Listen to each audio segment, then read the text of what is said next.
មិភាគស្វយ័តស៊ីចាំងដែលជាភូមិភាគស្វយ័តជនជាភាគតិចមួយក្នុងចំណោមភូមិភាគស្វយ័តជនជាភាគតិចទាំង5របស់សាធារណរដ្ឋប្រជាមានិតចិនដែលស្ថិតនៅភាគនិរតីនៃប្រទេសចិននៅផ្នែកភាគនិរតីនៃខ្ពស់រីកឈិងហៃស៊ីចាំងដែលត្រូវបានគេប្រសិទ្ធនាមថាជាដំបូលនៃពិភពលោកមានរយៈកម្ពស់ជាមធ្យមជាង 4000 ម៉ែត្រនិងមានទំហំផ្ទៃដីជាង 1,200,000 គីឡូម៉ែត្រការ៉េ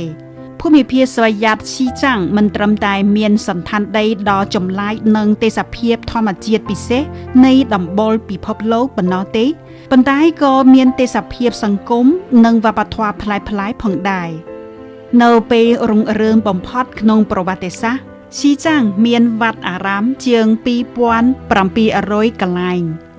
ឆ្នាំ 2025 គឺជាខួប60 ឆ្នាំនៃការបង្កើតភូមិភាគស្វយ័តស៊ីចាំងក្នុងរយៈពេល60ឆ្នាំកន្លងមកនេះក្រោមការដឹកនាំរបបបកកុម្មុយនីសចិន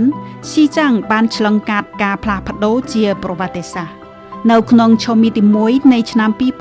2025 ការអភិវឌ្ឍសេដ្ឋកិច្ចនិងសង្គមរបស់ស៊ីចាំងបានរំលេចចេញភាពរស់រវើកយ៉ាងខ្លាំងដោយសម្រេចបាននៅផលិតផលក្នុងស្រុកសរុបចំនួនជាង 138,000 លានយួនប្រាក់ចិនស៊ីចាំងនៅក្នុងយុគសម័យថ្មីកំពុងអោបក្រសោបពិភពលោកដោយភាពបាទូលាយ